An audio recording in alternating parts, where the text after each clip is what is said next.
With the disabilities. I thank you, Mr. Speaker. Actually, you are not supporting but making a comment on that statement. You know, you are seasoned and you know how we ran these things with you a long time ago. Yeah? Senator Gloria. Thank you, Speaker, for giving us the opportunity to make a comment on this statement on World Autism Awareness Day and Month, Mr. Speaker. Mr. Speaker, this statement has come at a very timely moment, Mr. Speaker. You know, sitting in the National Cohesion Committee and in the Labour Committee, Nairobi, where they have decided that they are going to focus on PWDs as employers. And sometimes they have thematic days where the people serving you and taking the order, that only teachers are allowed to train and do. Yes, I understand we have the TSC Act, Mr. Speaker, but to go down as a government, World Autism, Mr. Speaker, and I've told you the World Autism, Mr. Speaker, and I've told you the most creative people are because me, I know, I go to this establishment, the most creative people you find, unfortunately or fortunately, are actually people living with disability. Our Senator Crystal Asigel here, we have seen how she's such a good artist, Mr. Speaker. I have been in that space where if we actually were intentional in understanding that creative space, we would not be running up and down throwing tear gas at children. Has decided that the content of this script is not working. Mr. Speaker, me, I was in high school in charge of drama, Mr. Speaker. By the way, those in St. George's can attest and tell you. I used to do solo verses. And when I was in high school, we were there during the transition of our President Moi Kibaki and Moi. That was 2001, Mr. Speaker. Senator Gloria. And if I could, if I you give you 2 minutes to make a comment on Autism Day. And now you are on a different story on Tiangas. No. Things. Mr. Speaker, I was trying to shed. I'll start you down. Mr. Speaker, I was trying to shed light. You know, autism. I'm adding my comments. And if you go, there's a restaurant, by the way, in Lavington. They deal with deaf waiters, deaf chefs, and once every month, I think, or every quarter, they actually teaching their skills in Butere, being tear gassed. So, Mr. Speaker, I just want to say, as I conclude, that as a creative, because, Mr. Speaker, I'm a producer, I want to support. Senator Wambua, Enoch. I also want to take this opportunity to comment on that statement by Senator Adulo on the issue of the chief officers. Bury our heads in the sand. But God decided to speak out. But God decided to speak out for the truth and for the rule of law. But God decided to speak out for the truth and for the rule of law. The Speaker, what is happening in Isiolo, girls? Mr. Speaker, it is a big shame to harass children who are just acting, Mr. Speaker. Mr. Speaker, we are here to say that, Mr. Speaker, when a government goes down to this level, Mr. Speaker, that government should resign. It has no business being in office, Mr. Speaker. We can't let our children be harassed the way they are being harassed today, Mr. Speaker. And actually, I'm ashamed of my colleagues. I'm ashamed of my colleagues who think that, Mr. Speaker, they can stand here and defend a government that is harassing our own children, Mr. Speaker. Mr. Speaker, all my time. It's a point of order. Mr. Speaker, I rise by understanding order 105 on accuracy of facts and stem of fact. Mr. Speaker, can the deputy minority leader table evidence that the police have used live bullets to harass the children, Mr. Speaker? We cannot allow our young children to be part of contestation. In fact, Article 53 of the Constitution 2010 is we need to protect children from people who want to take them to political contest, Mr. Speaker. So can we, in fact, Article 53 says we must protect children from being used to fight political wars like what Senator Wambua is doing, Mr. Speaker. Is it in order, can he table the facts, Mr. Speaker, to show where the police have used live bullet and to show where the police have tear gas the children, Mr. Speaker? Can the deputy minority leader be table the facts as part standing under 105 on statement of fact? This is not a political rally where you are just saying one, Mr. Speaker. Article 53 of the Constitution protect our children. Don't allow him to drag our children through the mud of political contest. Senator, can you conclude your your comments? Mr. Speaker, in fact, the shame should go to Senator Cherargei. Mr. Speaker, the strength of my statement is based on the same news that he watched last night. Live broadcast, the Speaker, from a reporter on the ground in school, showing the world a live bullet that had been fired where these children were rehearsing. Mr. Speaker, our children have been harassed by the police since last night, Mr. Speaker.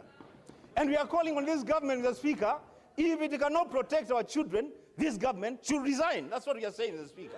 Thank you. We are saying, Mr. Speaker, if you cannot protect our children, resign. You have no business being in office. Thank you. Thank you. Senator Mundigi. Asante Bwana Spika kwa kunipa ruhusa niweze kuchangia mjadala ambaye inaletwa na Senator wa Kitui kuchangia. Anakuja kuoppose. Ningetaka kupinga Bwana Spika, nyumba hii ya Senate ni nyumba ambaye iko na njia mpangilio. Ningeomba Bwana Spika. Senator Mundigi.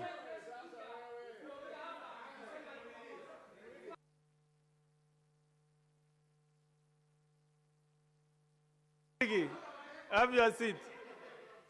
Just sit down.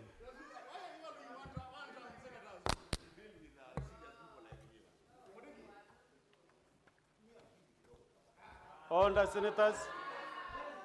Order, senators. Order, senators. Order. Order, Senator Embu. Senator Embu. Senator Embu, please. Be respectful to your colleagues. Please. Yes. Order, senators. Order. Order, senators. Order, senators. Just find your way to your seats.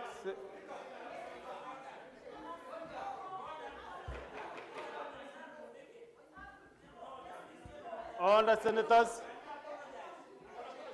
Senator Cherargei.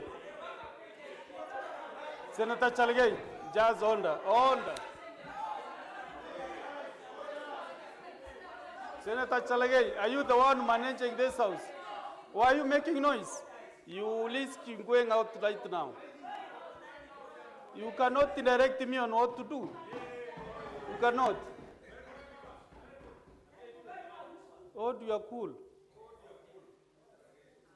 Honorable Senators, I have the head's communication to make. There is a message from His Excellency the President on the nominees for appointment to the board of the Central Bank of Kenya. Have your seat to the nearest seat. Just nearest is, you have eyes, Senator Sheikh.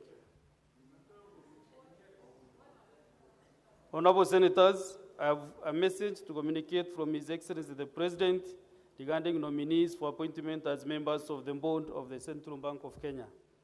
The message was received pursuant to Standing Order 47 and was transmitted to the Senate by the letter reference EOP/CMB 26/4A/volume 6/19 dated 2nd April 2025 and addressed to the Speakers of the National Assembly and the Senate by the Chief of Staff and Head of Public Service, Mr. Felix K.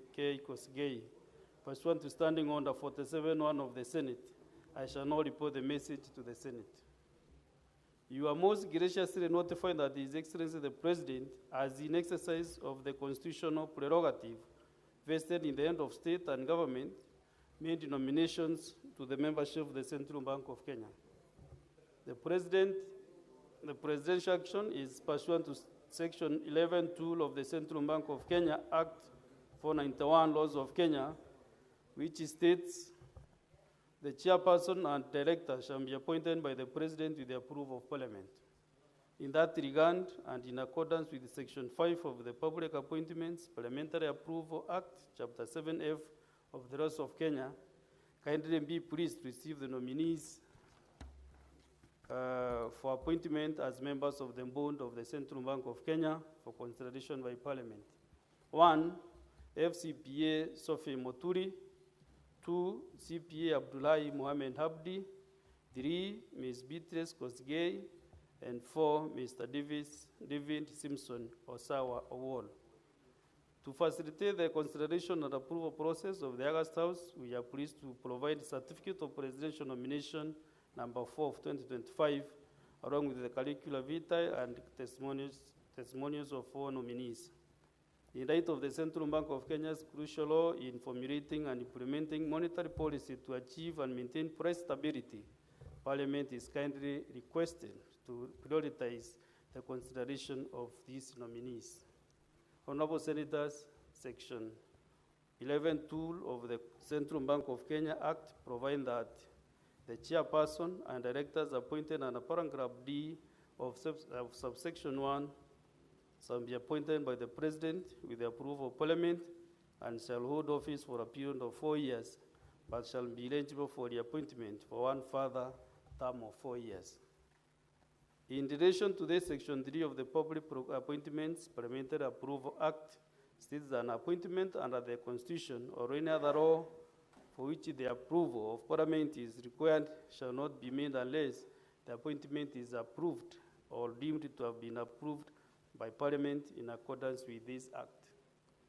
As such, therefore, Section 8 of the same Act provides that 1, unless otherwise provided in any law, a committee shall consider nomination and table its report in the relevant House for debate and decision within 28 days from the date on which the notification of nomination was given in accordance with Section 5.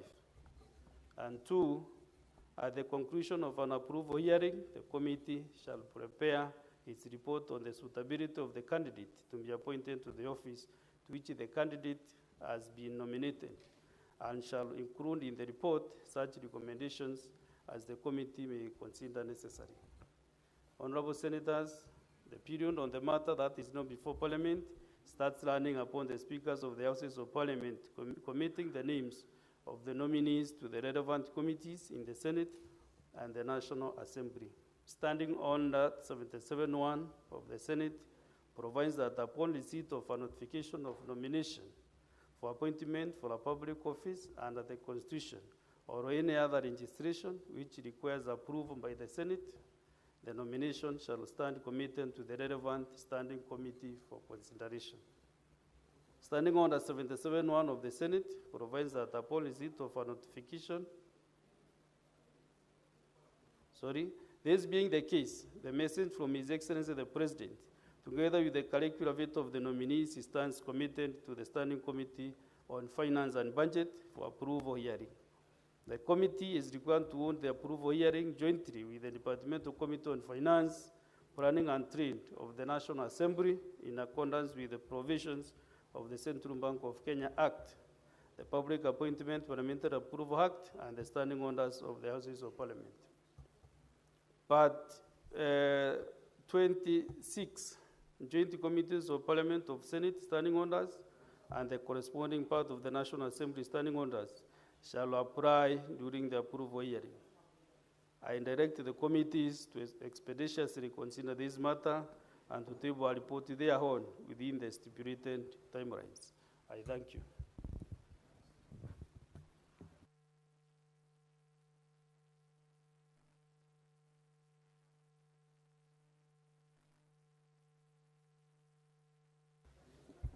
There is the statement by Senator Faki and 52(1). Is it 52(1) or 53(1)? No, let's get from Senator Sosi under 52(1) first.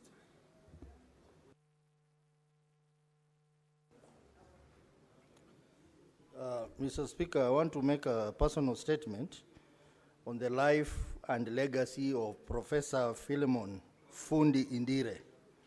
Mr. Speaker, sir, I rise pursuant to Standing Order 52.1 to make a statement on the matter of national concern, namely the life and legacy of Professor Philemon Fundi Indire, who passed away on 13th March 2025 and will be buried on Saturday this weekend. Mr. Speaker, sir, Professor Philemon Fundi Indire, a constituent of Vihiga County. And if you're on the tablet, you can perhaps go to page 21 of the tablet and page 22 of the tablet. And essentially, this is on the issue of the Deputy Governor of Nzoia, Honorable Philomena Kapkori, and other stakeholders who are involved, but of course, particularly being the governor.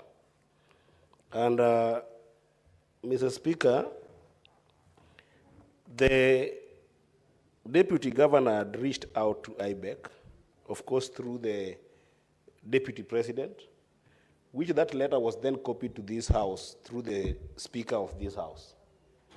And the foundational claims that were put forward by the Deputy Governor of Nzoia was that our life is under threat, serious threat, that when she was in the US, she came back and found out that there were a lot of targets on her personal life, and those threats were more explicitly also communicated through a staffer of the governor.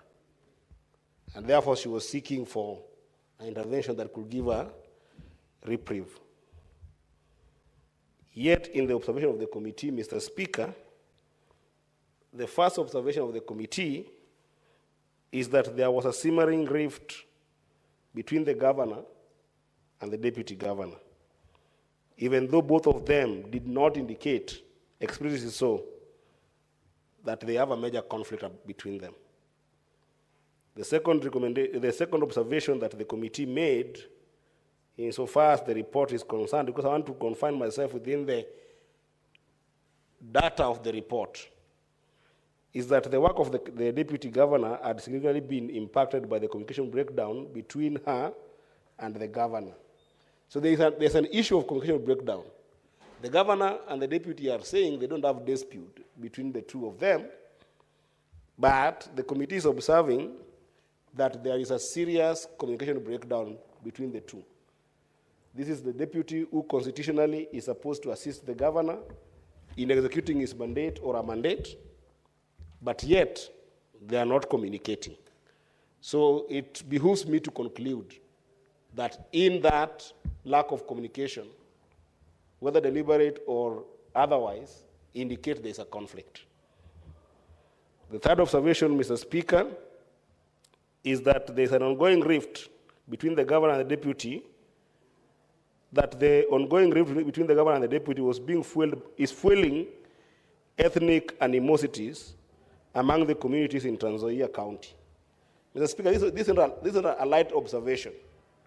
We're in a country that we have seen political mobilization along ethnic lines bringing this county down.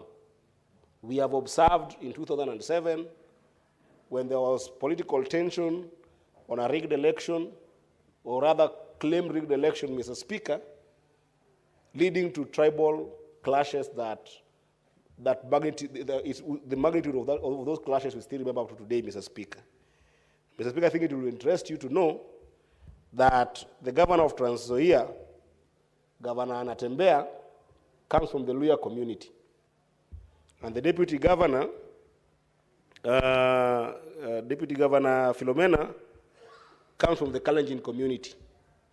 And in Nzoia, Mr. Speaker, the Kalenjin community and the Luya community are quite sizable as communities.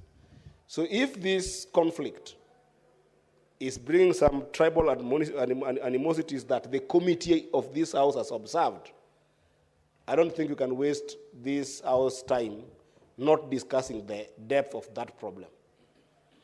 Observation number 4, Mr. Speaker, is that the National Cohesion and Integration Commission started an investigation on this matter, but never concluded, so that the committee could be able to give us the input of the National Integration Commission, Mr. Speaker.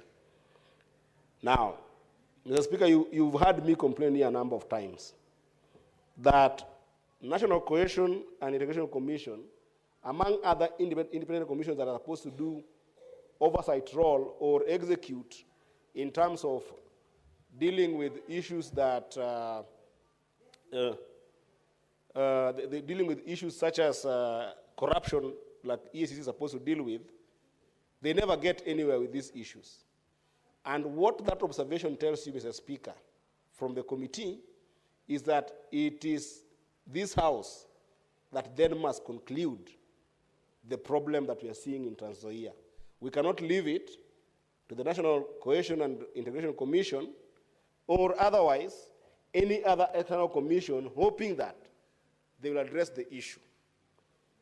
And lastly, Mr. Speaker, in the observation, the committee observed that the governor of Nzoia was very much willing to have the working relationship with the deputy governor restored. That's a contradiction, Mr. Speaker. The same governor who said there is no dispute between the two of them is now saying he wishes that the relationship is restored. And even going further to state that the issues impacting their relationships could be solved amicably to have them run the county smoothly. Mr. Speaker, what I'm observing here is very simple. That observation tells us that we as a country are constantly going to face an imminent challenge of deputy governors and governors never going to find a working formula. And we have complained in this House, Mr. Speaker, when we observe that the deputy governor and governor positions are sometimes about who controls what numbers and not necessarily who can work with the other. In some instances, we have seen a good working relationship, but it's becoming more and more obvious and more clearer to us that there is constant conflict between deputy governors and the governors that is making counties constantly untenable. And Mr. Speaker, this thing is problematic because there is instances where a governor would spend more resources than his deputy governor or a deputy governor, and because of this kind of conflict, it becomes an avenue of even some governors being impeached so that their deputies can take over. We are lucky that we have got two governors in this House who are governors who are foundational to devolution, who did not experience this. They manage their relationship very well. We can learn, we can glean some moral from them. That is Governor Mandago and Governor Senator Ali Roba. They did quite well in terms of how to manage their deputies. But also in this House, we have observed a number of impeachments that has been pushed towards us. Some did not succeed, but some succeeded. We just know that in Meru recently, one of the G7 members, which is something we should have celebrated, a woman governor got ousted because of tensions that even during her time in this House, in the 3 impeachment motions that she was here in, she did indicate to this House that one of the reasons why she was facing a lot of problems in her county of Meru was because of a constrained relationship, more generally with chauvinistic male leaders in her county, but in particularly also she had a problem with her own deputy. It's a matter of record. We also saw in Siaya County that when the deputy governor of Siaya appeared in this House over an impeachment issue, there was a serious problem between the deputy governor and the governor. And Mr. Speaker, these problems do not just come from nowhere. They come from, one, lack of clear responsibility of what a deputy governor should do. While the Constitution gives us a blanket guidance that they're supposed to assist the governor in dealing with their roles, Mr. Speaker, when you are assisting, you need resources. Senator Wafula, what is your point of order? Speaker, a statement of clarity from Honorable Eddie. Is it in order, Honorable Speaker, for Senator Eddie to, on his feet, to allege that the leaders, the men from Meru, are chauvinists? Does it mean that the MCA